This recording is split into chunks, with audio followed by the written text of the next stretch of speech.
we'll invite into the studio Wisdom from Green Jade. Right, welcome, Wisdom. Right. Thank you for coming in.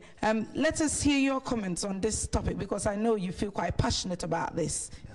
Very much so. I'm a hip-hop MC myself. Hip-hop? One of the things that I think a lot of things get labelled and thrown at 50 Cent or rappers like him, for example, but one thing we have to remember to start off with, he's American. We're English. We're English, right? British. And yes. Number one, in that frame, a lot of us, in the UK for a long time, we haven't had our own culture, because there's been so much American stuff portrayed as black culture, which is different from us. And trust me, we may look the same, but if you go to the States, their mentality is very different. Totally. And it is a very different place. There are different things that they deal with that we don't have to deal with. When I was growing up, I first got into hip-hop about 14, 15 years ago, there was no guns on the streets of London, really. And the only people having guns were the Cray twins and the like.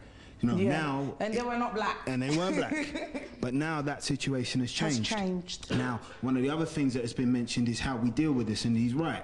The real problems do start with the individuals, because at the end of the day, we can only talk about the community when the individuals in the community make certain choices. And we accept it. Because, so what we're trying to do in Green Jade, we're trying to do anti-gun schools tour, going into schools, working with kids between the ages of 11 and 14, because almost after 14, to some extent, kids have already made the kind of choices that they want to make.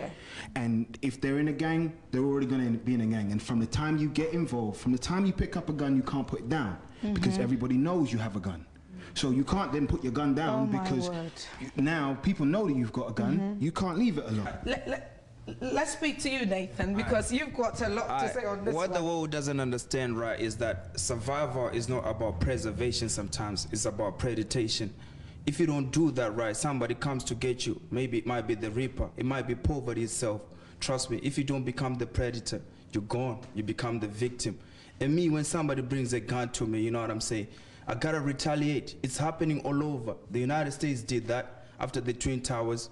Cause they know if they do that, you know what I'm saying, everybody will die just because of somebody's evil conscience, you know what I'm saying. So sometimes you gotta do what you gotta do to survive. Yeah, but that didn't work. Guns start from politics, you know what I'm saying. So to look at this like it's us kids who are to blame, you know what I'm saying. When our fathers are making the same mistakes over and over again, it's just cycling in the same phases of hate. I think it's so unfair to the youth. Like we said, what happens is it's people's choices at the end of the day. If someone comes at me, more likely I'll look at the situation and go, it's not worth it. I'm a married man, I've got 2 kids, I've got a house. You don't want to go yet. I don't need, you know, I've got things that I need to deal with. But if you don't feel that your life is worth much, or do you feel the only way that you can deal with yourself is by coming back at it aggressively, all you do is get aggression back.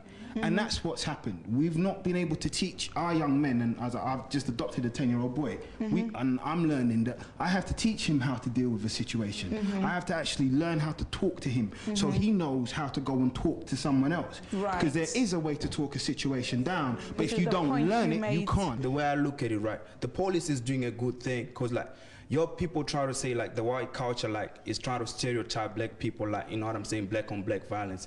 I just look at it as the technology, right, is just a deep form of conscientization, you know what I'm saying, to tell you that your black people are hating each other too much, you know what I'm saying, you gotta stop it. So I think what the police is doing is good, you know what I'm saying, with it. But just because the police is so outnumbered, you know what I'm saying, in the streets, which is the point they can't be everywhere, you know what I'm saying. So if the police is not everywhere, I'm gonna be my own police, you know what I'm saying, I'm gonna defend myself with whatever I have to.